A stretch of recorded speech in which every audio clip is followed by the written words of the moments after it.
तो ये खालिस्तानी आए हुए हैं, इसे किसान कहकर किसान का अपमान मत कीजिए। किसान आज भी खेतों के अंदर खेती कर रहा है। भाई किसान कोई सुन रहा है तो तुम हो खालिस्तानी बे, ठीक है। जितने लोग आए हुए हैं 4 करोड़ की मर्सिडीज में आकर कह रहे हैं कि 10,000 का पेंशन चाहिए एट द एज ऑफ 60, ठीक है। जिस ट्रैक्टर में आ रहे हैं वो ट्रैक्टर ब्रांड न्यू है, 1.5-2 लाख रुपए के उसके अंदर म्यूजिक सिस्टम बचे हैं। दारू में बैठ रहे हैं, दारू पीकर वहां पे नौटंकियां चल रही है। जब आप दिल्ली के अंदर घुस रहे हो तो क्या केवल किसान पंजाब के अंदर है? क्या किसान केवल हरियाणा के अंदर है?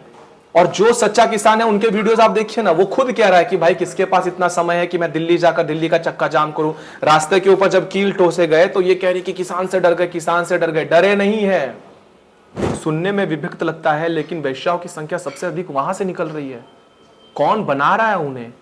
और उस व्यवसाय को सबसे ज्यादा व्यवसाय भी नहीं कहेंगे, देह बिक्री कौन करवा रहा है? कहीं ना कहीं ये सारी चीजें कराई जा रही है, सरकार करवा रही है, कर रहे हैं लोग। लेकिन हम गांधी नहीं है कि दे दी हमें आजादी बिना खड़क बिना ढाल, साबरमती के संत तूने कर दिया कमाल। तुम हमें खून दो मैं तुम्हें आजादी दूंगा, मैं अपने सीने का लहू तुम्हारे हाथ में रखता हूं। और आजादी वैसे ही ली जाती है, हम उस विचारधारा से है। नेताजी सुभाष चंद्र बोस की विचारधारा पर चलने वाले हमारे पूर्वज थे, हम है और आने वाली पीढ़ी भी रहेगी। अभी हमारे साथ थे प्रखर हिंदूवादी आशुतोष झा, जो अपने विवाकी के लिए पूरे भारत में प्रसिद्ध हैं। नमस्ते आशुतोष भाई। नमस्कार। आप एक हिंदूवादी कंटेंट क्रिएटर हैं, एक हिंदू एक्टिविस्ट हैं और अपने शब्दों से पूरे भारत के लोगों को प्रभावित कर रहे हैं। मैंने आपकी वीडियोस देखे हैं जिसमें आप वीडियो के अंत में जय हिंद, जय भारत और जय सनातन कहते हैं। सनातन शब्द का सही मतलब क्या है, सही अर्थ क्या है और सनातन धर्म होता क्या है? जी, आपने देखा होगा कि बहुत लोग वीडियो बनाते हैं, उस वीडियो में हेलो गाइस, हेलो ब्रदर, ये सब करते रहते हैं। हमने सोचा कि जब हमने वीडियो 2016 में बनाना शुरू किया था तब हमने शुरुआती से जय सनातन, जय हिंद, जय भारत ये नारा दिया था। सनातन यह विचार ऐसा है कि जैसे आप सोचिए कि जिसका कोई अंत नहीं हो सकता। मतलब अगर आप लोग देखिएगा तो ऋग्वेद के अनुसार में सनातन की व्याख्या ऐसी है कि जो कल था, आज है और आदि अनंत काल तक जीवित रहेगा। मतलब आपका जो शरीर, हमारा शरीर, ये एक काल में समाप्त हो जाएगा, लेकिन जो समाप्त नहीं होता है उसे सनातन कहा जाता है। जैसे कि हमारा एक वीडियो काफी वायरल हुआ था कि मैं मंदिर की पूजा करता हूं इसलिए तुमने मंदिर तोड़े, मैं मूर्तियों की पूजा करता हूं इसलिए तुमने मूर्तियां तोड़ी, लेकिन तुम भूल गए मैं सूर्य की पूजा करता हूं, हिम्मत है तो बुझा दे। मैं चंद्रमा की पूजा करता हूं, हिम्मत है तो मिटा दे। मैं इस मिट्टी की भी पूजा करता हूं, हिम्मत है तो अपने कब्र से उसे हटा दे। मैं अग्नि की भी पूजा करता हूं, हिम्मत है तो अपने घर का चूल्हा अपने हाथ से बुझा दे। सनातन का मतलब भी समझते हो, जो आदि और अनंत है, इसलिए वो चिरंतन है, इसलिए हम सनातन है। इसलिए मैं अपने हर वीडियो के एंड में कहता हूं कि आप लोग सनातन धर्म की जय करिए, क्योंकि आपका अस्तित्व और हमारा अस्तित्व समाप्त होगा, हमारे धर्म का अस्तित्व कभी समाप्त नहीं होगा। इसलिए इस वीडियो के एंड में हम हमेशा कहते हैं जय सनातन। आप किसको बोल रहे हैं? ये मैं उन लोगों को कहना चाहता हूं जो समझते हैं कि इस देश में बहुत सारे धर्म है या विश्व में बहुत सारे धर्म है। इस विश्व में केवल एक धर्म है, वो है सनातन। कोई मजहब, कोई रिलीजन हमारे सनातन धर्म के आसपास भी नहीं भटक सकता। आप समझदार है, वीडियो में जो बंदे देख रहे होते हैं वो भी समझदार है, वो भी अच्छे तरीके से समझते हैं कि हम as a Hindu, as a Sanatani किसे कहते हैं। इशारों में बहुत कुछ कह देते हैं। जी। राम मंदिर अभी उद्घाटन भी हुआ, सब लोग वहाँ गए भी, प्राण प्रतिष्ठा हुआ। उसके दूसरे तीसरे दिन ही वहाँ की एक वीडियो वायरल हुई जिसमें मुस्लिम समुदाय के लोग दर्शन कर रहे थे। अच्छा। और कुछ हिंदू लोग, हिंदूवादी लोग उसको, कुछ लोग सही बता रहे थे, कुछ गलत बता रहे थे, अपवित्र बता रहे थे। इस पे आपकी क्या राय है? क्या उनका दर्शन करना सही था? क्या सच में दर्शन करने से मंदिर अपवित्र हो गया? बिल्कुल हो गया।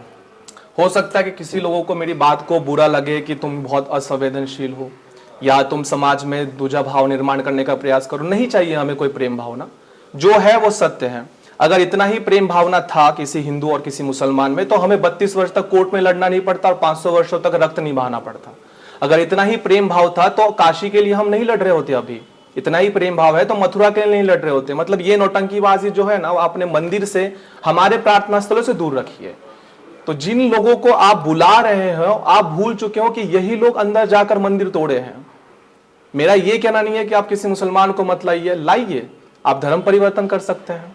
आप आइए हमारे धर्म में, आपका स्वागत है। आप कहोगे कि हमारे धर्म में लीजिएगा तो आपको कौन सी जाति दी जाएगी? कोई आवश्यकता नहीं है जाति की। आशुतोष कुमार जब मैं अपना नाम बताता हूं तो कोई मुझसे ये नहीं पूछता कि आपकी जाति क्या है। तो मंदिर के अंदर हमारे सेक्युलरिज्म को, भगवान को, इन सब चीजों को मंदिर से दूर रखिए। आपका जो सेक्युलरिज्म का पाठ पढ़ाना है, कॉन्स्टिट्यूशनल भी तो है नहीं, कांग्रेस की देन है वो, तो जो भी आपको निभाना है अपने भाषणबाजी में करिए, हमारे मंदिरों से उसे दूर रखा जाए। क्योंकि अगर ऐसा नहीं होता तो हंसकर ये लोग मंदिर देते, हमने लड़कर लिया है। तो ये नौटंकी हम जैसे राम भक्त तो बर्दाश्त नहीं करेंगे। अब कहेंगे कि राम जी बड़े संवेदनशील थे, उनके मन में गुस्सा नहीं था, उनके मन में कोई द्वेष नहीं था। किसने कह दिया? मानव निर्मित जब व्यक्ति कोई भी आता है, जब संसार में वो आता है तो ये सारे भाव लेकर आता है। सहनशीलता को हमारी कमजोरी समझी गई, इसीलिए राम मंदिर के लिए हमें लड़ना पड़ा। अब 3 दिक समंदर के सामने बैठकर अगर उनसे प्रार्थना किया जाए और फिर भी ना सुने तो तमंचा निकालकर उनके सामने बाण निकालना ही पड़ता है। वे राम जी भी हमारे हैं। अगर आप नहीं सुनिएगा तो लंका जलाने का काम करने वाले हनुमान जी भी हमारे हैं। तो ये जितनी भी नौटंकी, हम इसे केवल पब्लिकली स्टंट कहते हैं। और मैं तो योगी जी से बहुत अपेक्षा रखता हूं और आशा है कि जिनको मंदिर में प्रवेश करना है वो हिंदू बनकर आए, मुसलमान बनकर मंदिर में प्रवेश होना पूर्ण रूप से बहिष्कृत करना चाहिए, उसे वर्जित करना चाहिए। और इसी मत का मैं हूं और सदैव रहूंगा। लेकिन कुछ लोग तो इसको भाईचारा का भी संदेश दे रहे हैं कि ये भाईचारा है, उनका माइंडसेट बदल गया हो। देखिए कैसा होता है पता है, एक सांप के पास बगल में जाकर उसका चुंबन नहीं लिया जाता। सांप का नेतृत्व, उसका जो काम है वो वही करेगा, डसने का। अगर आप मानव की मानवता सांप से अपेक्षित करेंगे तो वो नहीं करेगा। हमने 17 बार युद्ध लड़ा है और 17 बार उसे हराया है, लेकिन एक बार वो जीत गया, हमारे पृथ्वीराज सम्राट को उसने समाप्त कर दिया। तो भरोसा उसे किया जाता है जो भरोसे के काबिल हो, जो भरोसे के लायक हो। गले मिलाकर पीठ में खंजर घुपसने वालों पे भरोसे की अपेक्षा नहीं की जाती नेहा दी। इसीलिए हमें लगता है कि जिन लोगों पर हम आंख बंद करके विश्वास कर रहे हैं, कोई सामने आकर ये भी तो कहे कि चलो हम भाईचारा निभाते हैं, हम आपका काशी दो दिख रहा है, आंखों के सामने है, उसे आपके हवाले कर देते हैं, नहीं जाएंगे। वहां आपने कभी यूपी के वो गलियारे देखी होंगी जहां पर आपने देखा होगा काशी विश्वनाथ जो है, अभी वहां पर कॉरिडोर बना दिया गया, एक भव्य मंदिर है। अगर आप फोटो के अंदर देखेंगे तो भव्य मंदिर में आपको वहां के विष्णु दिख रहे हैं, वहां पे शंकर दिख रहे हैं, वहां पर अलग अलग देवता दिख रहे हैं। 500 वर्षों के पश्चात वहां पर भी आरती करने की परमिशन कोर्ट से मिली है, किसी भाईचारे से नहीं मिली है। वहां पर आंखों के सामने देख रहा है, अंधा भी स्पर्श करके बता दे कि यह मंदिर था, और उसे तोड़कर वहां पे 2 गुम्मद 3 गुम्मद बना दिया गया और यह कह दिया गया कि यह मस्जिद है। जहां पर ये अपने पैर धोते थे, जहां पर ये वजू खाना करते थे, वहां पर हमारे भगवान हैं। वहां पर ये 5 बार अपने चरणों को धोते हैं, हम कैसे भूल सकते हैं। भाईचारा निभाने में हमें कोई दिक्कत नहीं है, लेकिन पहले आगे एक कदम वो भी तो उठाए। हर बार गणपति के पंडाल में ही नमाज क्यों पढ़ा जाएगा? किसी दिन तो आप नमाज की जगह पढ़ने वाले मस्जिदों के अंदर सत्यनारायण की पूजा करवाइए, किसी दिन आप पाठ करवाइए, हनुमान चालीसा पढ़वाइए। नहीं हो सकता है। हमारी बात पर कहेंगे कि अरे अंधभक्त है, मोदी जी का, बीजेपी का एजेंट है, कुछ भी कह लो, लेकिन यही सत्य है। तुम अपनी सरस्वती पूजा करने जब जाते हो, माता का सरस्वती का विसर्जन होता है। कल ही की खबर है, दरभंगा के अंदर पथराव किए गए। करने वाले कौन थे? न्यूज मीडिया में चलाया जाता है नेहा दीदी कि यहां पर 2 समुदाय के बीच में मतभेद हुआ, मतभेद हो गई, लोग एक दूसरे पर टूट पड़े। सत्य नहीं दिखाया जाता है, गलत खबरें चलाई जाती है कि 2 गुट एक दूसरे पर झड़प उठे। ये क्यों नहीं कहते हो कि वहां पर चल रहे सरस्वती पूजा के पंडाल के ऊपर मुसलमानों के द्वारा हाथ में लिए गए पत्थरों को फेंका गया? जो सर फटते हैं वो हिंदुओं के फटते हैं। भाईचारा निभाना है तो रामनवमी के शोभा यात्रा पर पड़ने वाले पत्थर भाईचारा के सबूत नहीं दिया करते, और हमने वो सारे भाईचारा को अब समाप्त कर दिया। हमें नहीं चाहिए ऐसे भाईचारा। क्या ये कोई तंत्रम है या कोई प्लानिंग रहती है कि जब भी इनका कोई फेस्टिवल हो तो ऐसा करना ही है?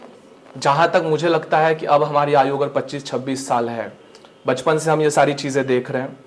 मैंने एक बात तो ऑब्जर्व कर ली है नेहा दीदी कि 10 भगवा के बीच में एक हिंदू का, अगर मुसलमान का घर हो तो बड़े शांत तरीके से रहेंगे, और ये सत्य भी है। और वो अच्छी तरीके से अपना ईद मनाएंगे, अपनी सारी फेस्टिवल्स मनाएंगे। इवन वो जो घर में कुछ भी त्योहार करेंगे तो 10 हिंदू एकत्रित आकर उसे सहयोग करेंगे। गरीब रहा, उसके घर में अगर चूल्हा नहीं जला तो 10 हिंदू के घर से खाना भी आ जाएगा। लेकिन वही अगर जगह पर 10 मुसलमानों के घर है तो वहां एक हिंदू नहीं टिक सकता। इसका जीता जागता उदाहरण है मुंबई का मीरा रोड।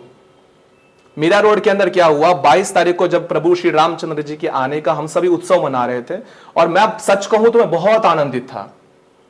मैं ही नहीं, पूरे देश का सनातन समाज, पूर्ण विश्व एक तरीके से राम नाम आएंगे सब कुछ चल रहा था। राम आएंगे तो अंगना सजाएंगे, लेकिन वही अंगना सजाते सजाते जब अंगने के ऊपर पत्थर पड़ने लग जाए नया नगर के अंदर अगर आप लोग देखिएगा तो वहां पर हिंदुओं ने क्या किया, शोभा यात्रा निकाल रहे थे, बाइक से रैली निकल रही थी, राम नाम की जय किया जा रहा था। अब उनसे भी तुम्हें दिक्कत है। तो ये लोग कहते हैं कि आप लोग मस्जिदों के सामने से जाते हैं, वहां पर गाना बजता है, ये मुस्लिम इलाका है। अच्छा नेहा दीदी, जिस दिन इस देश के हिंदुओं ने यह कहना आरंभ कर दिया कि यहां से मुसलमान नहीं गुजर सकता क्योंकि यहां पर बहुसंख्यक हिंदू समाज रहता है, तो मुसलमान इस देश के किसी कोने में घूम नहीं सकेंगे। लेकिन देश का प्रशासन भी ये कहता है कि यहां से हिंदू ना गुजरे क्योंकि यहां पर 10 मुसलमानों के घर है। ये कहने की आपकी हिम्मत है कि यहां से मुसलमान का कोई आदमी नहीं गुजरेगा क्योंकि यहां पर 10 हिंदू का घर है? नहीं कह सकते हैं। यह है हमारे देश का भाईचारा, यह है हमारे देश की लोकतंत्र की सच्चाई, जिसे बताने से सबकी फटती है। और हम क्यों डरेंगे? अभिव्यक्ति की स्वतंत्रता केवल भारत तेरे टुकड़े होंगे इंशाल्लाह इंशाल्लाह करने के लिए नहीं है। आसाम को चिकन ने कह के उसे तोड़ने का बात कहेंगे तो उसे हम अभिव्यक्ति की स्वतंत्रता नहीं कहेंगे। भगवा आतंकवाद अगर स्वामी विवेकानंद के चरणों में जेएनयू के पास लिखा जाएगा तो उसे हम अभिव्यक्ति की स्वतंत्रता नहीं करेंगे। शर्जील उस्मान पुणे के अंदर आकर कहता है कि हिंदू समाज सड़ा हुआ समाज है। क्या मैं यही शब्द मुसलमानों के लिए कह दूं? अगले दिन मेरे के ऊपर 295A लग जाएगा। यही तो हुआ था। मैं कहता हूं, अगर आप देखिएगा, भाईचारा की बात कुछ इस प्रकार से है कि इस देश के अंदर आप भी इस बात से एग्री करेंगे, राम को गाली देना बहुत सरल है, आपके ऊपर कोई एक्शन नहीं होगा, होगा भी तो छोटा मोटा एक्शन होता है। वैसे नहीं होता कि कन्हैया लाल का सर उड़वा दिया जाए, उमेश कोल्ले की गर्दन काट दी जाए, ऐसे नहीं होता है। क्योंकि राम भक्त हो या ये हिंदू समाज हो, जन्मजात सहिष्णु है। अगर हम सहिष्णु ना होते तो 1700 में जब 700 ईस्वी सन में जब हमारे पर आक्रमण हुआ तो हम ये नहीं कहते कि अरे ये तो आ रहे हैं हमारे घर में रहेंगे, एक साथ रहेंगे, सब कुछ है, भाईचारा है, सब कुछ अच्छे से हम लोग निभा रहे थे। आप ही सोचिए ना, वो आए, हमने उन्हें स्वीकारा, उन्होंने हम पर आक्रमण किए, प्रतिघात हमने तब आरंभ किया जब उन्होंने हमारे धर्म के ऊपर आघात आरंभ किया। और ये पूरी लड़ाई धर्म को लेकर ही की जाती है। राजनीति को धर्म से अलग आप नहीं कर सकते हैं। अगर भाईचारा निभाते निभाते अगर आप अपने घर की बेटी के लूटने वाले इज्जत को नहीं बचा पाए तो मैं ऐसे भाईचारा पे निभाने पर विश्वास नहीं रखता हूं।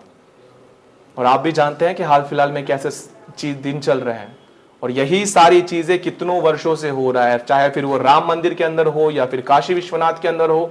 मेरी एक बात समझ में आती है कि इस देश के अंदर जमीन की कोई कमतरता नहीं है। जमीन है, सबके पास है। रेलवे के पास जमीन है, सर्वाधिक है। आर्मी के पास जमीन है, सर्वाधिक है। इसके बाद किसके पास होनी चाहिए सबसे ज्यादा जमीन? हिंदुओं के पास नहीं है, वो है वक्फ बोर्ड के पास। वक्फ का अरेबिक अर्थ होता है कि वक्फ यानी कि अल्लाह के नाम पर की गई संपत्ति का दान।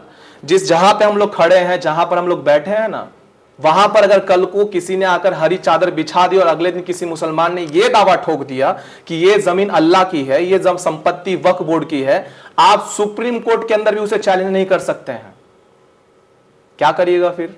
आपको जाना पड़ेगा उनके मुस्लिम पर्सनल लॉ बोर्ड के पास। वहां पर ज्यूरी कौन बैठे होंगे? मुसलमान। वकील कौन होगा? मुसलमान। यानी कि आपको उनके कोर्ट के पास जाकर यह कहना होगा कि आपके मुसलमान भाई ने हमारी जगह पर अपनी संपत्ति का दावा ठोक दिया है। कैसे दावा ठोका? केवल एक मजार बनाकर, और यह कह दिया कि यह अल्लाह की जमीन है, वक्फ बोर्ड की जमीन है।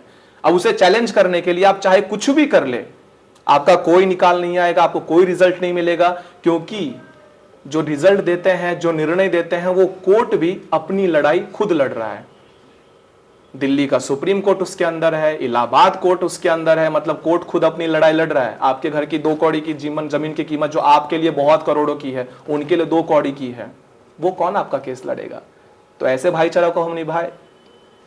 ऐसे भाईचारे को मैं तो नहीं बह सकता। जिन्हें निभाना है वो बिल्कुल अपनी जमीन को वक्फ बोर्ड के नाम कर दे।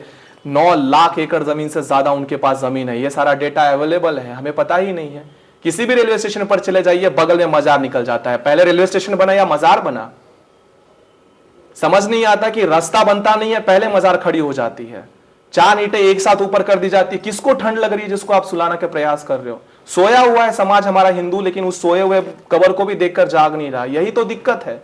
महाराष्ट्र में जितने भी गढ़ किले हैं, मैं महाराष्ट्र में ज्यादा रहता हूं इसलिए वहां की चीजों से मैं ज्यादा कनेक्ट कर पाऊंगा। महाराष्ट्र में जितने भी गढ़ किले हैं, आप कभी किसी गढ़ किलों पर जाइएगा, वहां पर जहां नरवीर तानाजी मालुसरे जैसे वीर योद्धा लड़े थे, जहां पर बाजी प्रभु देशपांडे जी लड़े थे, यसाजी कंक लड़े थे, हमारे बच्चों को तो इनकी नाम भी नहीं पता, पेशवा लड़े थे, वहां जाइएगा तो पहले आपको कब्र दिखेगी।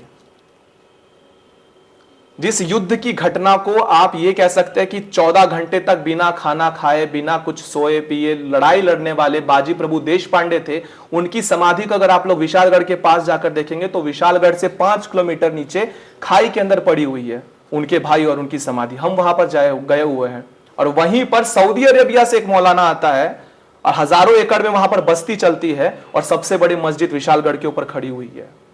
उसे कौन मिटाएगा? ये भाईचारा हम निभाए। हम ऐसे सेक्युलरिज्म को 1% भी क्यों एक्सेप्ट करेंगे जो आपके घर में घुसकर आपको मारने की धमकी देते हो, जो आपके सामने ये कह दे कि अफजल हम शर्मिंदा है, तेरे कातिल जिंदा है। हम ऐसे भाईचारे को नहीं मानते हैं। भले ही आपको हम थोड़े से एक्सट्रीमिस्ट लगे या हमारे वर्ड आपको हार्श लगे, लेकिन हम गांधी नहीं है कि दे दी हमें आजादी बिना खड़क बिना ढाल, साबरमती के संत तूने कर दिया कमाल। तुम हमें खून दो, मैं तुम्हें आजादी दूंगा। मैं अपने सीने का लहू तुम्हारे हाथ में रखता हूं और आजादी वैसे ही ली जाती है। हम उस विचारधारा से है। नेताजी सुभाष चंद्र बोस की विचारधारा पर चलने वाले हमारे पूर्वज थे, हम है और आने वाली पीढ़ी भी रहेगी। जिस जन्म में मेरा जन्म जहां हुआ है वो दरभंगा की भूमि है। मेरे परिवार से क्रांतिकारी लड़े हैं, मेरे परदादा लड़े हैं। कश्मीर के घाटियों से हमने घर छोड़ा था, उसके बाद हम वापस अपने बिहार वापस लौटे हैं। तो ये सारा दुख दर्द हम अपनी आंखों के सामने देखा है। और जिनको शौक लगता है, जिनको मन करता है कि ये सारी चीजें नहीं होनी चाहिए, हम आपको हाथ जोड़कर कहेंगे कृपया आप अपना एक फ्लैट जो है ना, या अपना एक छोटा सा मकान, अपने जीवन की सारी संपत्ति को एक कर लीजिए और संपत्ति से घर खरीदिए। अगल बगल में मुसलमान बस्ती होनी चाहिए, उसमें आप रहिए। 1 वर्ष के अंदर आपने घर नहीं ना छोड़ दिया, हम अपना नाम चेंज कर देंगे। हम अपना नाम बिस्मिल्लाह रहमान रहीम कुछ भी रख लेंगे। ये रियलिटी है। नया नगर में कोई हिंदू फ्लैट नहीं खरीद सकता मुंबई के मीरा रोड में। क्यों नहीं खरीद सकता? जानता है कुछ करने जाएगा, रंगोली निकालेगा, उसके लिए भी मारा जाएगा। तो आप ऐसे भाईचारा पे विश्वास रखना चाहती है? मैं आपको यहाँ पे इंटरप्ट करना चाहूंगी। बिल्कुल। आपने जिस भाईचारे का विरोध किया, आजकल सोशल मीडिया का बड़ा क्रेज है यूथ के बीच में, और आप भी एक युवा हैं, अभी कम उम्र के हैं। लोग जो है इन्फ्लुएंसर से इन्फ्लुएंस होते हैं। मुझे लगता है कि जो एक नफरत फैलाते होंगे सनातन धर्म के प्रति, सनातनी लोगों के प्रति, उनसे प्रेरित होने वाले लोगों की संख्या बहुत ज़्यादा। अभी हाल ही में बिग बॉस का जो सीजन था उसमें मुनव्वर फारूकी नाम का बंदा जो है जीता, और जब वो वहाँ से निकल के अपने घर गया तो उससे मिलने वाले, उसके साथ सेल्फी लेने के लिए, उसको एक झलक पाने के लिए लाखों करोड़ों युवा जमा थे। मुझे नहीं लगता कि आप इतनी अच्छी बातें करते हैं, आपके पास इतनी जानकारी है और आपके चाहने वाले उस तादाद में। आखिर ऐसा क्यों? कैसा होता है दीदी, जो सुअर होता है एक साथ में बहुत बच्चे पैदा कर देता है।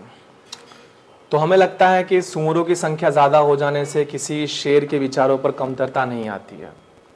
मैं तो पहले ही कह चुका हूं कि मुंबई में आप जाकर देखिए, मुमरा, डोंगरी, ये सब परिसर में आप जय श्री राम का नारा लगाकर दिखाइए। दिक्कत ये है कि इसे मुनव्वर फारूकी तो एक प्यादा है।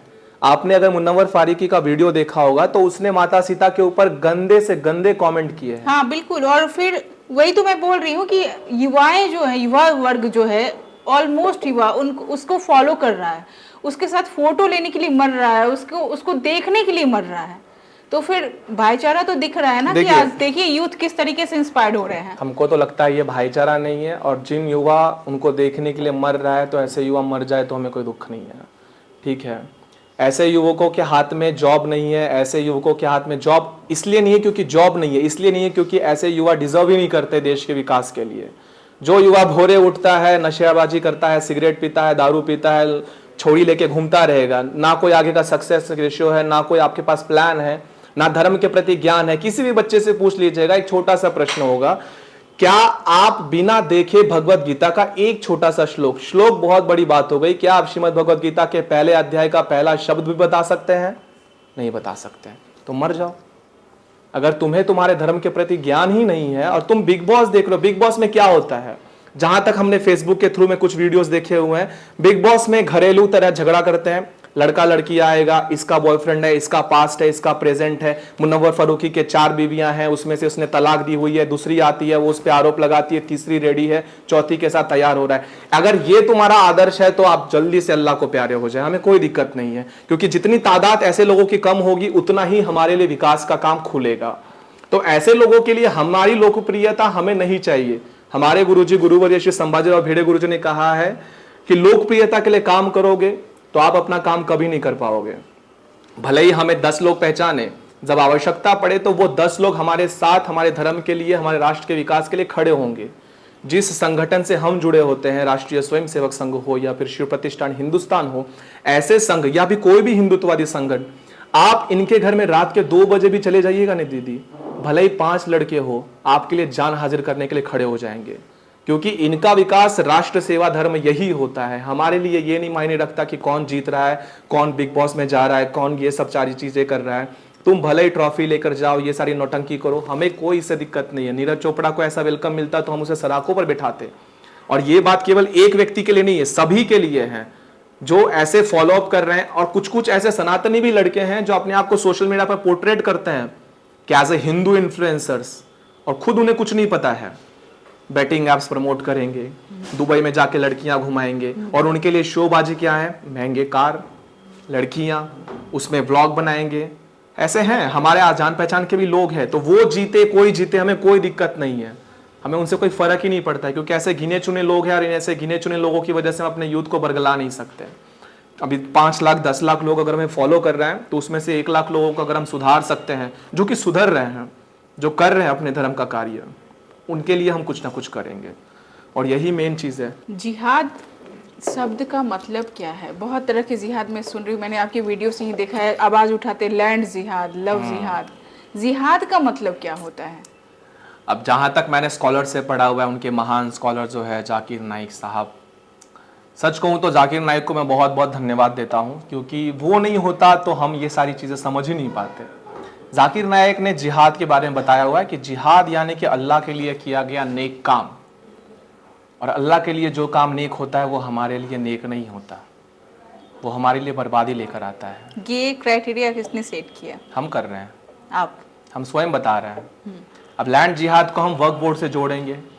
आप इसके अंदर जिहाद को देखिए, लैंड जिहाद है, उसके बाद आप देखिए हर एक छोटी छोटी चीज़ को, फल फूल देखते हैं उसमें थूक दिया, खाए हैं कभी? या फिर मैं मुझे कोई दिक्कत नहीं है, आप बिंदास, मैं आपको 5-6 वीडियो दिखा देता हूँ, आप देखिए। उसके बाद आप बेकरी में जाइए और कहिएगा भाई आपका नाम क्या है, वो बोलेगा अब्दुल, दीजिएगा जरा टोस्ट, दीजिएगा जरा अपने चरणों के धूल से बने हुए टोस्ट जो सनी हुई है वो दीजिए हमें। वो जब बकरी भी काटता है, चिकन भी काटता है, तो अपना पढ़ के ही, कलमा पढ़ के ही काटता है। आप खाइए, हमको कोई दिक्कत नहीं उन सब चीज़ों से। तो जिहाद का क्राइटेरिया ऐसा नहीं है कि वो केवल हिंदुओं के विरोध में किया गया है, वो क्रिश्चियनिटी के विरोध में उतना किया जाता है, वो हिंदू के अन्य पंथ हो या सिख हो या जैनिज्म हो, उनके विरोध में भी किया जाता है। और अगर मुझे लगता है कि अभी जो जाकिर नाइक है उसने बताया कि अल्लाह के लिए किया गया नेक काम को जिहाद कहा जाता है। लैंड जिहाद को लेकर भी, बाकी अन्य चीज़ों को लेकर भी जाकिर नाइक के बहुत सारे कमेंट हैं। मैं एक चीज़ को इसमें और ऐड ऑन कर देना चाहता हूँ कि जब काशी विश्वनाथ की बात आ रही थी तो काशी विश्वनाथ एक एंगल से लैंड जिहाद की बात लेकर आता है, जमीन को कैसे हथियाया जाए। आपका वहां पर पहले से मंदिर है, उस मंदिर को आधा तोड़ा गया है। मंदिर तोड़ने की जहां तक बात आती है, उसे पूरा तोड़कर बनाया जा सकता था, लेकिन ये आपको दिखाया जाता है कि हमने तुम्हारे धर्म को तोड़ा है, मैंने तुम्हारे धर्म के ऊपर आक्रमण किया है, तुम चाहे जो भी कर लो। फिर चाहे वो औरंगजेब ही क्यों ना हो, जो मंदिर को तोड़ेगा और जामा मस्जिद के सीढ़ियों के अंदर हमारे विष्णुओं के मंदिर मूर्तियों को निकालकर उसमें लगाएगा, ताकि जो भी मुसलमान नमाज पढ़ने के लिए जाए तो उसके चरण हमारे मंदिरों के देवी देवताओं के ऊपर पड़े। ये हम नहीं कह रहे, आप एक बार आलमगीर पढ़ लीजिएगा। आलमगीर तो मैंने नहीं लिखा, औरंगजेब ने लिखा है, जिन्हें ये अपना बाप मानते हैं। तो औरंगजेब ने लिखा हुआ अगर ये सत्य मानते हैं तो कृपया आप उस औरंगजेब की हर बात को सत्य माने। काशी विश्वनाथ को तोड़ने वाली बात है, तो ये सारे प्रॉब्लम्स जो है उसे ही लैंड जिहाद कहा जाता है। जो उनके लिए अच्छा है वो हमारे लिए बिल्कुल भी अच्छा नहीं है। फिर चाहे वो लैंड जिहाद हो या फिर वो लव जिहाद हो, सबसे बड़ा मुद्दा तो यही आता है लव जिहाद का। अगर आप देखने जाए तो केरला स्टोरी जैसी एक मूवी आई थी, मुसलमानों ने इसका क्यों विरोध किया? क्या वो नहीं जानते हैं कि इसकी सच्चाई क्या है? वो जानते हैं। हिंदुओं को पैसे मिले जो जो इन्होंने विरोध किए ना, हम आपको क्लियर कट बता रहे हैं, यूट्यूब पे हर एक टाइप के वीडियो बनाने के लिए पैसे मिलते हैं। फिर चाहे वो ध्रुव राठी हो या फिर द देशभक्त करके बंदा आए या फिर कोई भी आए, अगर कोई किसी चीज का विरोध कर रहा है ना, जरूरी नहीं कि वो अपने मन की ओपिनियंस ही दे रहे हो, अच्छा खासा मोटी रकम लेता है। ध्रुव राठी जैसे लोग कहते हैं कि केरला स्टोरी में 32,000 का आंकड़ा कहां से आया, 32,000 का आंकड़ा कहां से आया, 3 लड़कियां थी, केवल 3 लड़कियां थी। हम ध्रुव राठी से कहते हैं या फिर उन जैसे लोगों से कहते हैं कि 3 लड़कियां थी ना, एक तुम्हारी माँ थी, एक तुम्हारी बहन थी और एक तुम्हारी कोख से जन्मी हुई तुम्हारी पुत्री थी। अब बोल कि केवल 3 बेटियां थी। 1 हो या 3 हो फर्क पड़ता है। दुख्तरे हिंदुस्तान नीलामे 2 दिनार। हिंदुओं के स्त्रियों को अफगानिस्तान के बाजारों में दिन रात बेचा जाता है। ये मैं नहीं कहता, इतिहास कहता है। ये लव जिहाद उस समय में वो डायरेक्ट कर सकते थे। आज भी लड़कियां किडनैप होती है, मिलती नहीं है, बाजारों में बेची जाती है। तो ये डायरेक्ट कर सकते हैं। और इनडायरेक्ट का तरीका तो आप भी जानते हैं कि कोई लड़की अगर अच्छी दिख रही है, कॉलेज में जा रही है, तो वहां पर उसे बाइक दिया जाए, लड़कों को अच्छे कपड़े दे दिया जाए। और ये बहुत चंचल उम्र होती है 16, 17, 18 की, आसानी से फंस जाती है। और एक बार फंस गई तो उसे निकाल कर दिखाइए, असंभव होता है। और लव जिहाद अगर झूठा है तो महाराष्ट्र के अंदर लगभग 600 से ज्यादा लोग एकत्रित, 600 से जगहों पर ये सभाएं नहीं होती लव जिहाद के विरोध में। वहां पर कानून नहीं आता। जो हम भी वहां पर थे, हम भी शामिल हुए थे। मैंने महाराष्ट्र के कई डिस्ट्रिक्ट में जाकर व्याख्यान किए, लाखों लोग वहां पर आए थे। तो अगर होता नहीं है तो इसके विरोध में कानून क्यों बन रहा है? इससे रिलेटेड ये भी लोग कहते हैं कि आप कहोगे कि लव जिहाद को आप डिफाइन कैसे करोगे? क्या हर हिंदू लड़की जो किसी मुसलमान लड़के से प्यार करती है ये लव जिहाद है? नहीं। सरकार या फिर कुछ लोग इसे ठीक से समझ नहीं पाए। क्लियर कट भाषा में समझाता हूं कि लव जिहाद को समझने का तरीका यह है कि अगर आशुतोष झा अपनी आइडेंटिटी आशुतोष झा करके किसी लड़की को बताता है, हाथ में कलावा पहनता है, माथे पर तिलक लगाया हुआ है, पूर्ण रूप से वो अपने आप को हिंदू पोर्ट्रेट करता है। कुछ समय के बाद वो लड़की से प्रेम करता है और उसके बाद लड़की जब उसके प्रेम जाल में अच्छे तरीके से फंस जाए तो कुछ समय बाद पता चलता है कि आशुतोष झा तो अब्दुल निकला। अब तो शादी हो चुकी है, निकाह हो चुका है, माँ बाप से दूर चुके हो, ना पीछे घूम सकते हो। जब जैसा लड़का कहेगा वैसा ही करना पड़ेगा। वो कहेगा कलमा पढ़ो, तुम्हें कलमा पढ़ना पड़ेगा। वो कहेगा बुर्खा पहनो, तुम्हें बुर्खा पहनना पड़ेगा। जिस सनातन धर्म के अंदर साज श्रृंगार को इतना महत्व दिया जाता है, जिस सनातन धर्म के अंदर स्त्री देवी का रूप है, ये केवल मेरे धर्म ने सिखाया जगत को। उस सनातन धर्म से निकलकर तुम्हें टेंट में बैठने की अगर ख्वाहिश है तो बिल्कुल जाओ, लेकिन उसके बाद तुम्हारे साथ क्या होगा इसका परिणाम भी तो एक बार समझ लो। लेकिन ये तो सोची समझी साजिश होती है ना, उस तो फंस गई हैं। तो जैसा आपने बताया कि वो कच्ची उम्र है, भोली भाली होती है, वो उनको फंसाया जाता है। तो इसमें लड़कियों को कैसे बचना चाहिए या बचाव के क्या तरीके होने चाहिए? वो तो फंस चुकी ना, मान लो कि वो कच्ची उम्र है, उनको क्या ही पता कि ये अब्दुल है, ये कोई और है। देखिए, लव जिहाद को लेकर जहां तक मेरी बात है, लड़की अगर फंस जाती है तो उसे निकालने के लिए हमने अथक प्रयास किए हुए हैं। बहुत से लड़कियों को समझाया है। बहुत सी लड़कियां हैं जो अब सुखी और अच्छी जीवन जी रही है। उन्हें एक बार फंसा दिया जाता है तो वो डरती हैं अपने माँ बाप के पास लौटने से। जानते हैं कि बच्ची कम उम्र में ये सारी चीज़ों में फंस गई है, तो इसमें गलत केवल बच्ची तो नहीं है, आप भी गलत हो सकते हैं। हम गलतियां उन लड़कियों को देते हैं जब मैंने ऐसे भी लड़कियां देखी है कि हम चीख चीख कर बोले हैं, हमने समझाया है, हमारे ऊपर उल्टा पुलिस केस हो जाता है कि ये लड़की को बरगला रहा है, ये कर रहा है। फिर हम कहते हैं मरो, आपको खाई में जाना है जाओ, धक्का देने के लिए पीछे से आ ही रहा है जाओ, हम ऊपर से मिट्टी डाल देंगे। अगर एक लड़की के मरने से 10 लड़कियां बच जाती है तो बिल्कुल हंसते हंसते जाइए, हमें कोई दिक्कत नहीं है। श्रद्धा जैसी लड़कियों के 35 टुकड़े होते हैं, वैसी लड़की को हम समझाने जाएंगे, वो पहले हमारे मुंह पे तमाचा मारेगी कि हमारा अब्दुल के बारे में तुम ऐसा बोलोगे, काहे नहीं बोलेंगे। लेकिन आफ्ताब के बारे में कुछ लोग बोल रहे हैं वो पारसी है।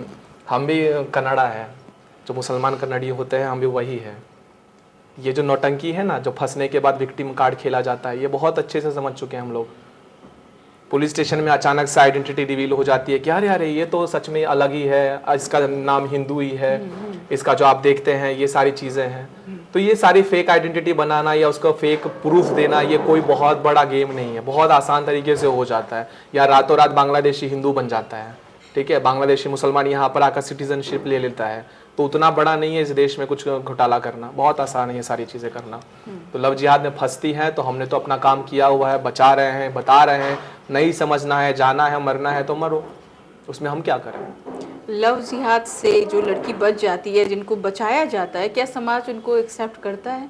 कहीं ऐसा तो नहीं कि समाज उनको स्वीकारे नहीं इसी वजह से, और वो मतलब गर्त में चली जाती, मरना कबूल करती हैं लेकिन वो निकलती नहीं उससे? हम सारी चीज़ें जब ये चीज़ें करते हैं तो ऑन अ सीरियस नोट, ये सारी चीज़ें करते हो तो लड़की की आइडेंटिटी कभी रिवील नहीं होने देते। भगवान ना करे किसी इक्का दुक्का लड़की का अगर आइडेंटिटी रिवील हो जाता है तो हम ये लोग देखते हैं कि जिस राज्य में वो रह रही है उस राज्य से अलग राज्य वो सेटल्ड हो जाए, उसका विवाह किसी अच्छे कुटुंब में हो जाए। और ये रिवर्स भी होता है, लड़कों के साथ भी होता है। दिल्ली में हमारे सामने ऐसे उदाहरण हैं कि मुसलमान लड़की हिंदू लड़के से शादी करती है, बाद में उस पर दबाव डालती है कि मैं नमाज़ पढ़ रही हूँ, तुम भी नमाज़ पढ़ो, मैं ये खा रही हूँ, नॉनवेज खा रही हूँ, तुम भी नॉनवेज खाओ, मैं अगर गाय काट के खा रही हूँ तो तुम भी खाओ। और परिवार से विरोध करने के बाद कहे कि मेरे पेट में बच्चा है, परिवार थोड़ा सा भावनिक हो जाता है, जाओ तुम्हें जो करना है कर लो। लड़का एक बार मुसलमान बन गया, धीरे धीरे उसकी फैमिली भी उसे टूट जाती है। तो ये रिवर्सली चलता है। लेकिन हम ये जितना हो सके उतना ज़्यादा प्राइवेसी मेंटेन करते हैं ताकि किसी भी लड़के की आइडेंटिटी रिवील ना हो, या कोई लड़का इसमें फंस जाए तो उसे निकलने में आसानी हो। जैसा भगवान ने लिखा है वैसा ही होगा। आप खुद से अगर कुल्हाड़ी लेंगे और पैर को काटेंगे तो पैर तो कटेगा ही। उसमें तो हमको आपको कहेंगे कि नहीं नहीं हमने कुल्हाड़ी मार कर देखा, कटना नहीं चाहिए था, तो ऐसा नहीं होता है ना। अभी आपको मैं एक ट्रू इंसिडेंस बताने जा रही हूँ। तो केरला स्टोरी आई और जब मैं उसको व्हाट्सएप स्टेटस पे लगा रही थी उसके समर्थन में, तो कुछ वामपंथ लड़कियाँ उनका कमेंट आ रहा था, मतलब वो तंज कस रही थी, मजाक उड़ा रही थी मेरा। बोली हमारे पड़ोस में भी एक हिंदू डॉक्टर है जो मुस्लिम लड़के से शादी की है बिना धर्म परिवर्तन किए। मैंने कहा फिर शादी लीगल कैसी हुई? जहाँ तक मुझे पता है कि लीगल तभी होगी जब आप धर्म परिवर्तन करो और निकाह करो। तो क्या ऐसा होता है कि बिना धर्म परिवर्तन किए भी आप किसी मुस्लिम लड़के से शादी कर सकते हो और वो लीगल है? लीगल नहीं होता है ये टर्म में। आपको जो मुसलमान लड़के से अगर आप शादी करती हैं तो आपको एक सर्टिफिकेट भी साइन करवाते हैं जिसमें आपको अपना रिलीजन मेंशन करना ही पड़ता है। और वो ये सारी नौटंकी तभी होगी जब वो आप धर्म परिवर्तन के लिए रेडी हो जाएंगे। नहीं होंगे तो उसने इतना खेल रचा है, वो किस लिए रचा है? इसके बाद जो उसका सुंदरकांड स्टार्ट होता है, इतना सुंदर विषय निकलता है, जैसे कि जब उसके साथ मन भर जाए, बच्चा हो जाए तो 3 बार बोल दिया जाएगा तलाक तलाक तलाक। फिर बाद में उसको रियलाइज होता है कि नहीं नहीं नहीं, तुमसे तो हम सच्ची मोहब्बत करते हैं, तुम्हारे पास पुनः वापस आना चाहते हैं। तो अब क्या करे? हलाला कर दिया जाए। कौन करेगा? मौलवी करेगा। विश्वास नहीं है, बाप करेगा। बाप पे विश्वास नहीं, बेटा करेगा। मतलब पूरे परिवार से उसका बलात्कार करवाइएगा। मतलब बलात्कार का जनक यही लोग हैं? जनक आपको बताए कि आप हमें कोई एक युग बता दे जिसमें स्त्री के साथ इतना अत्याचार कभी भी किया गया हो। जिस युग में, जहां हम देखते हैं कलयुग के अंदर मुगलों के अत्याचार शुरू हुए, स्त्रियों के स्तन काट दिए जाते थे। आपको क्या लगता है दीदी कि हमारे माता बहनों ने जौहर क्यों किया होगा? क्या ये हिंदुओं की प्रथा थी? क्या हिंदुओं ने कभी ये कहा था कि महिला के अगर पति मर जाए तो वो अपने आप को दफन कर ले, अपने आप को जला ले? नहीं, दफन भी नहीं करना चाहती है हिंदू महिलाएं। इसलिए क्योंकि उन्हें पता है कि हिंदू महिलाएं, अगर महिलाओं का दफन यहां पर शव निकल जाए तो उस शव को निकालकर उसके साथ भी बलात्कार किया जाता है। भारत में इक्का दुक्का उदाहरण होंगे, लेकिन पाकिस्तान में ऐसे कई उदाहरण हैं जहां पर लड़कियां जिनके शव को दफनाया जाता है। हमारे भारत में तो ज्यादा होता नहीं है, लेकिन पाकिस्तान के मुसलमानों ने वहां पर गड़ी हुई महिलाओं को निकालकर उसके साथ बलात्कार किए। वो किस मेंटालिटी के साथ हो सकता है? आप भूल जाते हैं कि अलाउद्दीन खिलजी के साथ लड़ने वाले जब हमारे पुरुष जितने भी थे उन्होंने अपने प्राण बलिदान दिए थे, तब महिलाओं ने अग्निकुंड में जाकर अपने प्राण को क्यों त्याग दिए? किसी के पेट में बालक था, किसी के हाथ पकड़ी हुई बच्ची थी, किसी की मां थी, किसी की अभी नवविवाहित थी जिसने अपने पति को ठीक से देखा तक नहीं था, जिसने अभी तक संसार आरंभ नहीं किया था। उतनी सारी महिलाएं एक साथ जाकर अग्निकुंड में धकधकती, अग्निकुंड में ज्वलित हो जाती है। थोड़ा सा माचिस निकाल कर देखिए और अपने त्वचा को जलाकर देखिए, असहनीय पीड़ा होगी। लेकिन पूर्ण शरीर को, जिंदा शरीर को जला दिया जाता है ताकि आने वाली पीढ़ी जो है वो हमारे ऊपर कलंक ना लगाए कि तुम अगर जिंदा रहेगी तो जाहिर सी बात है कि आने वाला बच्चा मुसलमान बनेगा। इसीलिए हम अपनी पीढ़ी को कलंकित नहीं कर सकते, इसलिए हमने अपने शरीर को त्यागना स्वीकार किया। ये त्याग, ये समर्पण, ये बलिदान और ये जो जौहर है हमारे हिंदू बेटियों ने भुला दिया, हमारे हिंदू लड़कों ने भुला दिया। इसीलिए आज तुम्हें प्रेम हो जाता है, इसीलिए तुम्हें लगता है कि जो है वो अब्दुल ही है। एक बार तो कभी बलिदान की भाषा को समझा करो, एक बार तो अपने इतिहास को निकाल कर पढ़ा करो। तुम्हें नहीं याद आएगी पद्मिनी का इतिहास, तुम्हें नहीं पता होगा कि किस प्रकार से यह त्याग दिया जाता है। झांसी की रानी तुम्हें पढ़ना नहीं है, तुम्हें उमाबाई दाभाडे समझना नहीं है, तुम्हें जो जीजाबाई समझना नहीं है, तुम्हें किसे पढ़ना है?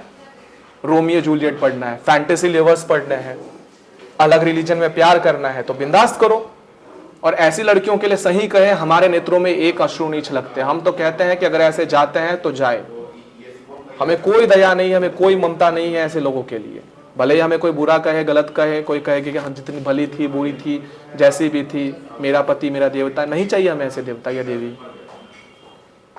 इसलिए हम इस रूप से पूर्ण रूप से अगेंस्ट है। और गुस्सा इसलिए क्योंकि इनके चक्करों में हमारे लड़के जेल गए हुए हैं, हमने अपने दोस्तों को खोया हुआ है, किसी के ऊपर 295 लगा है, किसी के ऊपर ऐसी कठिन कठिन धाराएं लगी हुई है, वो एक एक 2-2 साल जेल में पड़े हुए हैं। क्यों? उनका अपराध केवल इतना था कि वो किसी लड़की को बचाना चाहते थे, हलाला से बचाना चाहते थे। महाराष्ट्र के अंदर, पुणे के अंदर पीसीएमसी करके एक जगह है, घर के बगल में से मुसलमान लड़की को लेकर जाया जाता है। 4 साल बाद वो लड़की मिलती है। महेश लांडगे वहां के एमएलए हैं, उन्होंने उस लड़की को बचाया और उस लड़की को, वसंत मोरे मनसे के एक कार्यकर्ता है, उन्होंने भी उस लड़की को बचाया। सारी चीजें हुई। लड़की जब बाहर निकली, उसके हाथ पैर पूरे सूखे हुए थे, उसका मानसिक संतुलन हिला हुआ था, वो अपने माँ बाप को देखकर भी डर रही थी। उस 4 साल में उसके साथ क्या क्या हुआ होगा।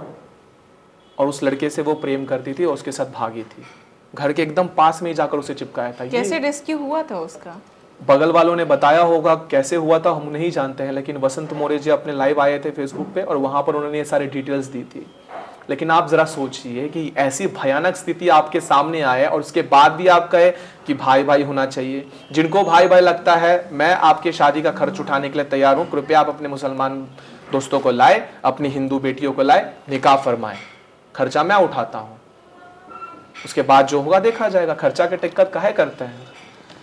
पश्चिम बंगाल की मुख्यमंत्री अगर बोले तो एक महिला है और वहाँ पे महिलाओं के साथ हमेशा दुष्कर्म हो रहा है, बलात्कार हो रहा है, और एक बलात्कारी आजकल बहुत चर्चे में, शाहजहां शेख, उसको बचाया जा रहा है, उसको संरक्षण दिया जा रहा है। आखिर क्यों? क्या है इसके पीछे का कारण? देखिए, पहले तो ममता बनर्जी को महिला कहकर आप महिला का अपमान मत कीजिए। नारी का सम्मान हमारे में होता है, यत्र नारीस्तु पूजन्ते रमन्ते तत्र देवता, हमारे में कहा जाता है। लेकिन प्रत्येक नारी भगवान नहीं होती, प्रत्येक नारी देवी नहीं होती, कुछ राक्षसनी भी होती है। और ऐसे राक्षसनियों के लिए मन में कोई ममता नहीं होती, भले ही नाम ममता हो। तो ऐसे ममताहीन स्त्री के सामने अगर आप विचार रखिए कि किसी स्त्री का सम्मान हो, तो ये आप गलत सोच रही हैं। शेख शाहजहां के बारे में कितना जानता है हमारा समाज? कितने लोग जानते हैं कि शेख शाहजहां क्या कर रहा था?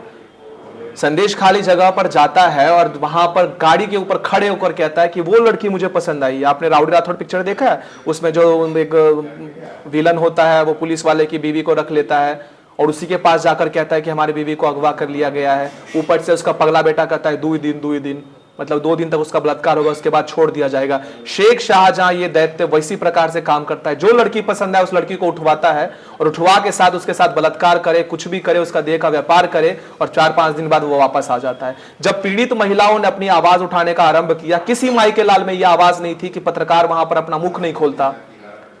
रवीश कुमार जो हर बात पे अपना रोना रोता रहता है, उसके मुंह से एक बार भी संवेदनाएं नहीं निकली, एक बार भी उसने अपना बत्ती गुल करके ये नहीं कहा कि डर का माहौल है, एक बार भी इसने नहीं कहा कि पश्चिम बंगाल की सरकार क्या कर रही है।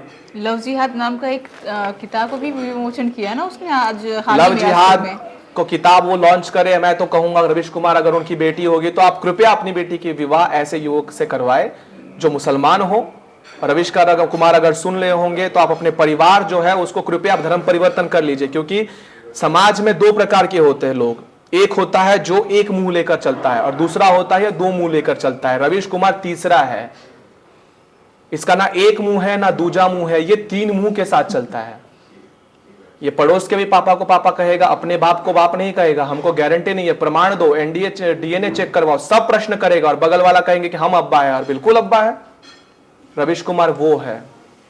रवीश कुमार, भले ही आप कह दें कि रवीश कुमार जैसे लोग लव जिहाद को मिथ कहते हैं, हम कहते हैं कि भाई एक बार चलो ना हमारे साथ, घूमते हैं बगल के पुलिस स्टेशन में, एफआईआर रिपोर्ट्स दिखवाते हैं। एफआईआर रिपोर्ट्स नहीं मिल रहे तो उन लड़कियों के घर में लेकर जाते हैं जिनके साथ वो कृत्य हुआ है, उन लड़कियों से भेंट करवाते हैं तुमको।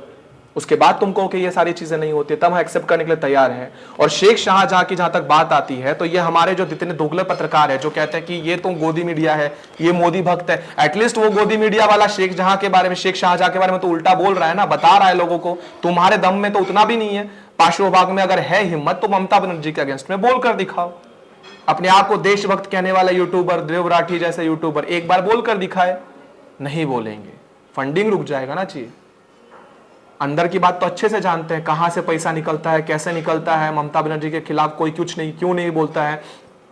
मुझे लगता है कि अभी एक जो मेन जांच का विषय है, जब वहां पे अभी पंचायत इलेक्शंस हुए थे तो मैं देखने गया था कि पंचायत इलेक्शंस में हो क्या रहा है, कैसे चल रहा है। मैं सिल्लीगुड़ी गया था, 2 महीने में सिल्लीगुड़ी रहा, और सिल्लीगुड़ी के अंदर ये जो पेट्रोल बम होते ना, ऐसे ऐसे फेंके जा रहे थे पंचायत इलेक्शंस में, लोग मर रहे थे। हिंदू लड़की को, वहां पर एक लड़की है उसका बलात्कार कर दिया गया, मुसलमान लड़का था, अगले दिन पूरा सन्नाटा छाया हुआ था। मेन स्ट्रीम मीडिया में मैं न्यूज ढूंढ रहा था, कहीं नहीं मिला। आती ना सोनिया गांधी की पुत्री प्रियंका वाड्रा वहां पर नहीं पहुंची, राहुल गांधी वहां पर नहीं पहुंचा, कोई नहीं पहुंचा, ना ही मीडिया लड़कियों पहुंची। को तो काफी एम्पावर करती है ना प्रियंका गांधी, तरह तरह के स्लोगन और मुहिम निकालती रहती है। प्रियंका गांधी उतनी ही लड़की है जितना बोलेंगे तो जेल हो जाएगा। हमारे शब्दों की मर्यादा वहीं तक है जहां तक हम सहन कर सकते हैं, उसके बाद वो टूटने लग जाए तो हमारे उसमें दोष नहीं है, क्योंकि ये लोग सच में किसी के नहीं हो सकते।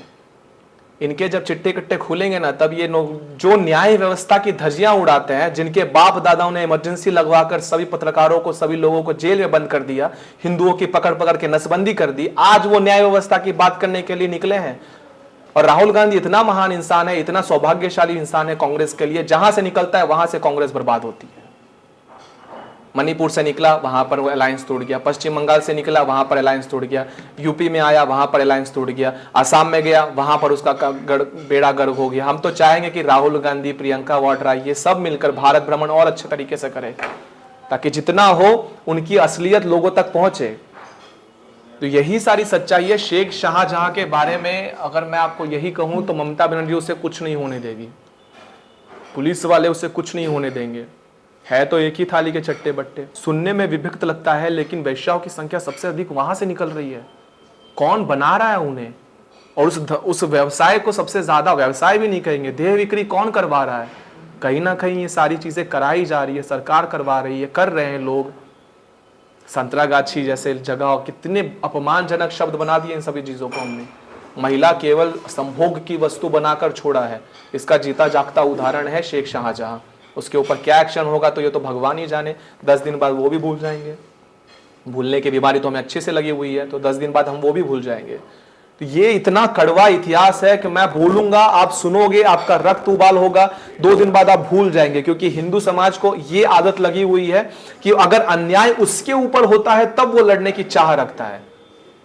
जब तक उसके ऊपर कोई अन्याय ना हो, जब तक उसके घर के बेटी के ऊपर कुछ ना हो, जब तक उसके घर का बेटा ना मारा जाए, जब उसके बाप का सर ना फटा जाए, तब तक उसके मुंह से आवाज नहीं निकलती है। और जिस पर बीतती है वो मेरी तरह बोलता है। उसके बाद जब वो मुसलमान के गलियारों से तिरंगा लेकर निकलता है तो दिल्ली की सड़कों पर उसकी लाश बिछती है। यह हमारे देश का लोकतंत्र। मतलब हिंदुओं में एकता नहीं है। हिंदू में एकता है, लेकिन हिंदू जो है, कुछ होते हैं ना दोगले टाइप के, जिन्हें कोई लेना देना वामपंथी नहीं। वामपंथी भी नहीं, वामपंथी थोड़े बहुत अच्छे होते हैं। मैंने एक बात सुना था कि वामपंथी, अजीत भाई ने कहा था कि जहां मिले वहां पे 2 थप्पड़ मारना चाहिए। हम कहते हैं कि जहां मिले 2 थप्पड़ के साथ उसका हाथ पैर बांध के जब तक वो कर ना दे तब तक उसे पिछवाड़े पे लात मारना चाहिए। क्योंकि देश का बेड़ा करने में वामपंथियों का जितना हाथ है उतना किसी का नहीं है। अपने आप को लिबरल दिखाने के चक्कर में तुमने देश को तोड़ने का काम किया है। भाषाओं के नाम पर तुम बांटते हो, जाति के नाम पर तो बांटते ही बांटते हो।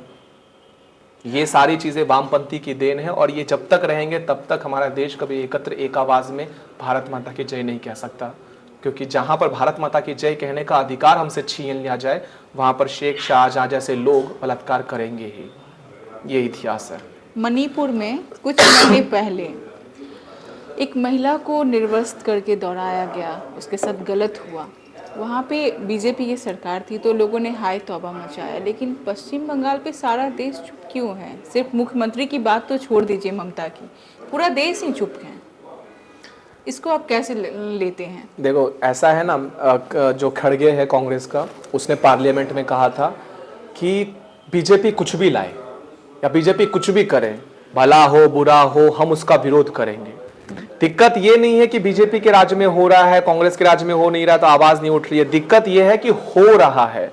बीजेपी के लिए जब मैंने मणिपुर के ऊपर वीडियो बनाए थे, और उससे पहले मैंने एक वीडियो बनाया था जहां पर हमारे वहां के मैतेई हिंदू समाज को लेकर काफी ज्यादा पीड़ा उन्हें दी जा रही थी। जब मैंने उनके अगेंस्ट में वीडियोस बनाए तो लोगों ने कहा कि तुम क्या जानते हो मणिपुर के बारे में, तुम क्या जानते हो मणिपुर के बारे में। तो हम बोले चलो जान लेते हैं। 1-1.5 महीना हम मणिपुर जाकर रहे। वहां पर एक हिंदू होने के नाते रास्ते के ऊपर अगर क्रिश्चियनिटी लोग वहां पर घूम रहे हैं, गलती से वहां पर कोई हिंदू दिख गया तो चलते चलते उसे मारा जाता है।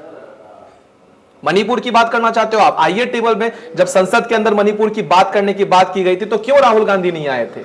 मणिपुर में जब महिलाओं को निर्वस्त्र घुमाया गया था, ये बात देखा गया जो कि अपमानास्पद था, वो गलत था।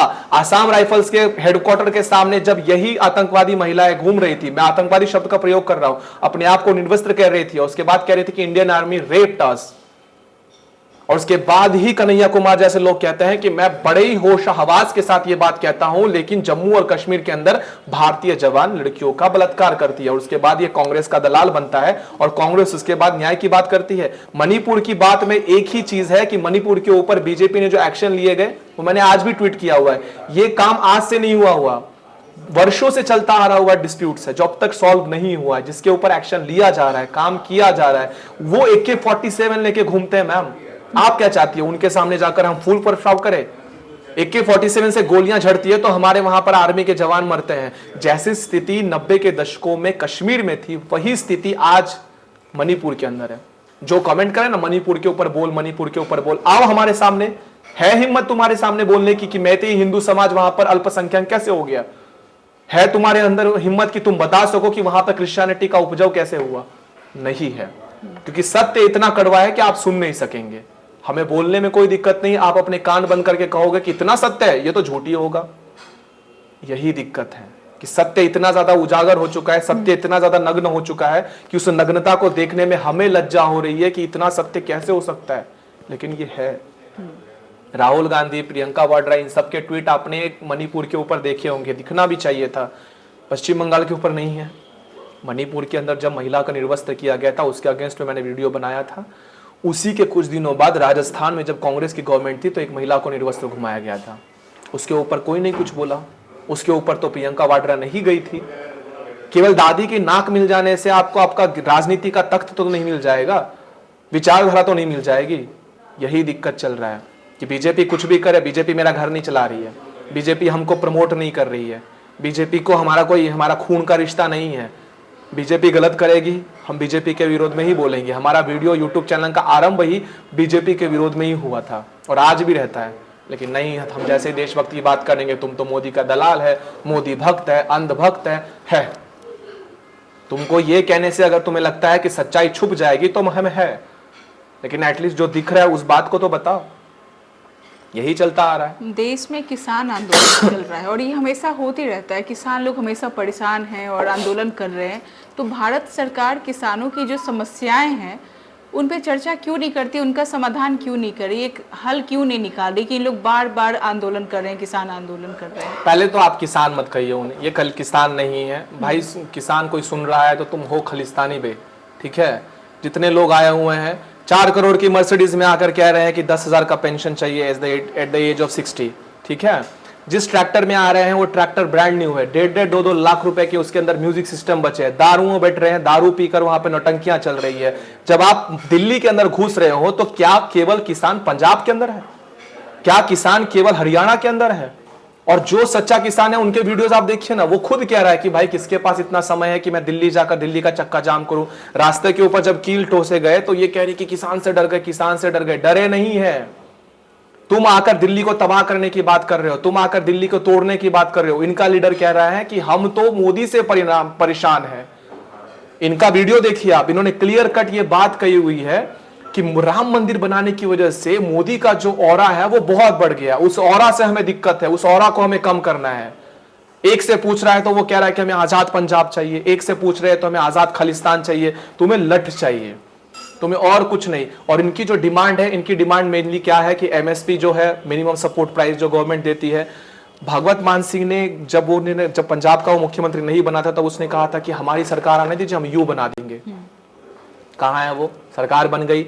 जब बताने की बात आई, MSP देने की बात आई तो चलो दिल्ली तन लिए। सबने कहा कि हमने अपने खेतों में धान रोप दिए, पानी दे दिया, 6 महीने तक हम बिल्ले हैं। ये मेरे शब्द नहीं है, उन खालिस्तानियों के शब्द है।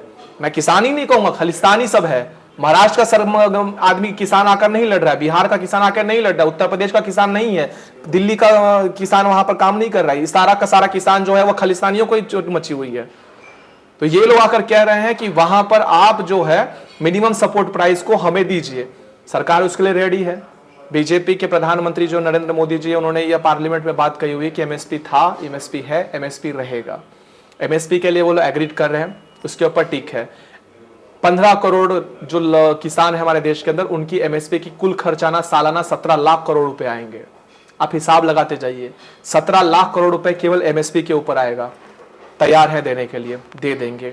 दूसरा इनका कहना है कि जितने भी 60 प्लस एज के लोग हैं जो किसान हैं, वो 1.5 से 2 करोड़ होंगे, उन्हें 10,000 का महीना दिया जाए। आप मल्टीप्लाई कर लीजिए 10,000 का महीना कितना होता है। इसके बाद इनका कहना है कि हमें बिजली पूर्ण रूप से माफ कर दिया जाए।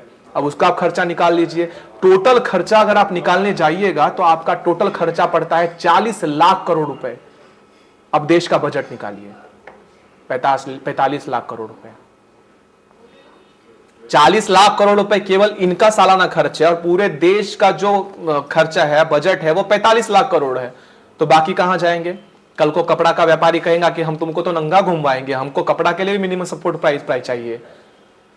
होटल में खाना देने वाला कहेगा कि हमको भी अलग से सैलरी चाहिए। हर कोई अगर ये बात कहते हुए करेगा, हमको आंदोलन से थोड़ी दिक्कत है। ये किसान के नाम पर कौन लड़ रहा है, इनको इलेक्शन के पहले ही याद आता है।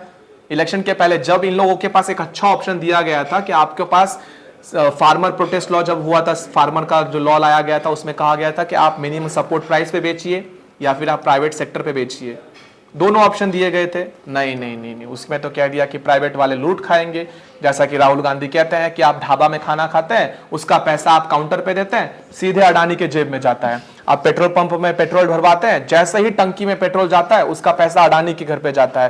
काश ऐसी कोई मशीन होती जो राहुल गांधी के बैंक में खाते में कितने पैसे हैं वो पैसे देश की जनता के पास जाता, तो गरीबी एक दिन में खत्म हो जाती। तो ये खालिस्तानी आए हुए हैं, इसे किसान कहकर किसान का अपमान मत कीजिए। किसान आज भी खेतों के अंदर खेती कर रहा है, बड़े ही शालीनता के साथ अपनी बात रख रहा है। उसे कोई दिक्कत है वो सरकार को बताता है। सरकार ने इसके लिए आप डेटा निकालकर देख लीजिए, सरकार ने एमएसपी को कितना आगे बढ़ाया है। जो परसेंटेज है वो लगभग 70 से 80% की बढ़ोतरी की गई है। उसका पूरा डेटा हम अपने चैनल पे भी डालने वाले हैं, तो आप वहां से डिटेल देख सकते हैं कि सरकार जो है वो कृषि कानून के साथ साथ कृषि कल्याण कानून भी लाई हुई है, जिसमें उनको सपोर्ट मिलेगा। लेकिन अगर आप लोग कहेंगे कि नहीं हम तो दिल्ली को तबाह करेंगे, तो तुमको तो ठोका जाएगा। तो अपने आप को किसान कहना, ये जो लोग कह रहे हैं ये कोई किसान विसान है नहीं, दारू के नशेड़ी है। सीधी सी बात है, जिनको जो करना है कर ले। एड्रेस चाहिए ले ले, पटना में रहते हो, आ जाओ। 2014 में सरकार बीजेपी सत्ता में आने के पहले आर्टिकल 370 राम मंदिर और समान नागरिकता कानून पे चर्चा करती थी, जिसमें 2 तो हो गया है ऑलमोस्ट। तीसरा क्यों नहीं हुआ और कब तक होगा, क्या लगता है आपको? राम मंदिर की बात है, राम मंदिर का युद्ध बहुत बड़ा था। बीजेपी का स्टार्टिंग से एजेंडा रहा है कि राम मंदिर बनेगा बनेगा बनेगा। आर्टिकल 370 को लेकर मोदी तब भी धरने में बैठे थे, और उन्होंने सदैव ये बात कही है। मोदी नहीं, बीजेपी का ये मेनली जो पर्पस था यही था कि हम सत्ता में आए तो हम ये मुख्यतः ये काम करेंगे, जिसमें से लोगों को अपेक्षा ही नहीं थी कि राम मंदिर बन ही नहीं सकता, ये तो जुमला है। अपने बड़े बड़े नेताओं के मुंह से सुना होगा, राम मंदिर बन गया। उसके बाद 370 की बात की गई। आपने बहुत से कांग्रेसियों के मुंह से सुना होगा, फारूक अब्दुल्ला के मुंह से सुना होगा, इवन कांग्रेसी इसके क्या इसका नाम है असुद्दीन ओवैसी, इसने हंस के कहा था कि हाथ लगाकर दिखाए 370 को, लगा दिया, खत्म हो गया। अब यूसीसी की जहां तक बात आती है, यूसीसी उत्तराखंड में लागू हुआ, वहां पर सही ढंग तरीके से यूसीसी को कैसे इंप्लीमेंट किया जाए उसके ऊपर काम चल रहा है। अब देश में गवार इतने हैं ना कि यूसीसी का मतलब, जब एक पत्रकार ने एक व्यक्ति से पूछा कि यूसीसी का मतलब क्या है, जैसे उन्होंने कहा कि यूनिफॉर्म सिविल कोड है, यानी कि समान नागरिक कायदा सबके लिए एक होगा, तो वो मुल्ला कहता है कि यूसीसी आएगा तो हिंदुओं जैसे कपड़े पहनने पड़ेंगे, यूनिफॉर्म वैसा पहनना पड़ेगा, हिंदू जैसा कहेगा वैसा करना पड़ेगा। बेसिक्स क्लियर नहीं है इन लोगों के। इन्हें लगता है कि इनको देश से निकाल दिया जाएगा, मेरे बस में होता तो निकाल भी देते। ये कानून है क्या, एक बार आप बताएं। हिंदुओं के लिए 3 शादी है? नहीं है। क्या हिंदुओं के पास अपना पर्सनल लॉ बोर्ड है? नहीं है। क्या हिंदू जब चाहे किसी की जमीन हथिया सकता है? नहीं कर सकता है। ऐसे देश में कितने ही विघातक कारण हैं जो हिंदुओं के विपक्ष विरोध में चले हुए हैं, लेकिन हिंदू उसे सह रहा है। हमारे पास अविभक्त कुटुंब व्यवस्था है, उनके पास वैसा कुछ नहीं है। तो हिंदुओं के पास इतने सारे अड़ी अड़चन होने के बावजूद भी हमारे लिए जो नियम है उस नियम का पालन करते हैं। कोई हिंदू नहीं कहता कि संविधान को हटा दिया जाए, लेकिन लाख मूल्य मैं दिखा सकता हूं जो ये बात डंके की चोट पर कहते हैं कि मेरे लिए पहले शरिया पहले है। तो यूसीसी लागू होने से पहले उसके मुंह पर ताला लगेगा कि शरिया नहीं, देश पहले है। भारतीय जनगणना जब स्टार्ट होती है, भारतीय जनगणमन जब स्टार्ट होता है, तो उस पर खड़े ना रहना ये तुम्हारा संवैधानिक अधिकार नहीं हो सकता है, उसे तुम्हें खड़ा ही होना पड़ेगा। तो ये नियम जितना हिंदुओं पर लागू होता है, वो नियम तुम्हारे लिए भी उतना ही लागू पड़ता है। मां को मां कहने के लिए नियम की आवश्यकता नहीं होती है, मन से रक्त शुद्ध होना चाहिए। जिनका रक्त ही खराब हो उनसे आप देशभक्ति की अपेक्षा करेंगे। फिर भी आपको इस देश में रहना है तो इस देश के कानून को, खास करके हिंदुओं की आस्था को, उसके ऊपर चोट ना पहुंचे, ये बात आपको ध्यान रखना पड़ेगा। जो नियम हिंदुओं के लिए हैं वो नियम सिखों के लिए होंगे, वही नियम बौद्धों के लिए होगा, वही नियम जैन के लिए होगा, और यही नियम मुसलमानों के लिए होंगे। मुसलमान कोई दामाद नहीं है जो आए और उसके ऊपर थाली सजाकर खाना में हाथ में दिए कि दामाद जी और कुछ चाहिए, गर्दन काट के दे दीजिए, फिर भी कहेगा ठीक से नहीं कटा है, अच्छे से काट के दीजिए। तो आप इसको जितना समझाने का प्रयास करेंगे, ये समझने वाले लोग हैं नहीं है, इसलिए लट बजाए और कानून लाए, यही एक कारण हो सकता है। और यूसीसी जब लागू होगा तो इसके समर्थन पे रास्ते पे उतरना पड़े, धरना देना पड़े, या जो धरने पे बैठे उनको खदेड़ना ना पड़े, सबके लिए लड़ी है। आपको डर नहीं लगता? आप इतना खुल के बोलते हैं, बोल्डली बोलते हैं, जो हाल मनीष कश्यप का हुआ कहीं वो आपके साथ भी हो सकता है? मनीष कश्यप के साथ जो हुआ हमारे साथ भगवान करे हो जाए। मनीष कश्यप जी जब जेल गए थे तब उनका ऑरा कितना था, इतना होगा। जेल से आए तो इतना हुआ। हमने मनीष कश्यप जी के ऊपर वीडियो बनाया हुआ है कि अगला मुख्यमंत्री भी वो बन सकते हैं, और आने वाले समय में अगर वो इलेक्शंस लड़ते भी हैं या पॉलिटिकल पार्टी ज्वाइन भी करते हैं तो वो जीतेंगे भी, एक अच्छा राजनीतिक हो सकता है। हम तो चाहते हैं मनीष जैसे लोग आए। जहाँ तक हमारी बात रही तो मरना किसी नहीं, आप और हम तो मरने ही वाले। भगवान करे कि मुझे ऐसी मृत्यु प्राप्त हो कि पूरा देश का एक भी समाज, 1% हिंदू अगर जाग जाए कि आशुतोष झा अपने धर्म के लिए बोलता बोलता रह गया और जिसे जो करना था वो कर गया। तो आशुतोष झा ने अपने देश के लिए अपनी जान को दिया है। जरूरी नहीं कि देश के लिए लड़ना है तो आपके पास यूनिफॉर्म ही होनी चाहिए, आप देश पे जाके सरहद पर लड़े। समाज के अंदर रहकर भी समाज में अगर मैं अपने मंदिर, अपने धर्म, अपने भगवान की रक्षा कर पाया, उनके लिए सम्मान के लिए लड़ पाया, और उस काम करते वक्त मुझे मृत्यु प्राप्त होता है, तो मुझे लगता है कि सीधे राम जी के चरणों में जगह मिलेगी। तो ऐसे मृत्यु को तो हंस के आलिंगन करना चाहेंगे। और हमें ऐसा ही है कि मृत्यु आए तो अभिमन्यु की तरह आए, वरना ना आए। मृत्यु मिले तो मृत्यु से आलिंगन देने की जज्बात हम अपने पास रखें। यही माता पिता ने सिखाया है कि जीना है तो एक दिन के लिए मत जियो, रोज जियो और रोज धर्म के लिए जियो। मरना तो एक दिन है ही है। दिक्कत क्या है? तो ये ऐसा चल रहा है, जो भी चल रहा है ये केवल और केवल देश में इलेक्शन जो आ रहा है उसको अफेक्ट करने के लिए किया जा रहा है। मोदी को हटाने के लिए किसी भी स्तर पर गुजर सकते हैं। अब मोदी को हटाना तो मुझे नहीं लगता कि इनके बस की बात है, 4 पीढ़ियां खत्म हो जाएगी। क्योंकि मोदी जो है, कल ही एक वीडियो देखा कि भारत के अंदर का देश का मुसलमान मंदिर का विरोध करता है, वामपंथी मंदिर का विरोध करता है, और सऊदी अरेबिया के अंदर मंदिर बनता है और बारिश भी होती है, और वहाँ के मुसलमान जो है वो जय मोदी हर हर मोदी का नारा लगाता है। तो इस बात से हमको एक लगाया था कि जो नकली होते हैं वो ज्यादा मटक कर चलते हैं, जो असली होते हैं वो सम्मान करना जानते हैं। या कहीं आप देखिएगा तो बिया दान में अगर आप किसी ताली बजाने वाले को पैसा ना दे तो वो गाली देने पर उतर आता है। ठीक वैसा ही है, अगर आप इनकी बातों को नहीं मानेंगे तो ये गाली देने पे उतर आएंगे। और इनसे अगर लगता है कि ऐसे देश चलेगा, तो ऐसे देश नहीं चलेगा। देश चलेगा संविधान के ऊपर, और हिंदू जैसा चाहेगा वैसा।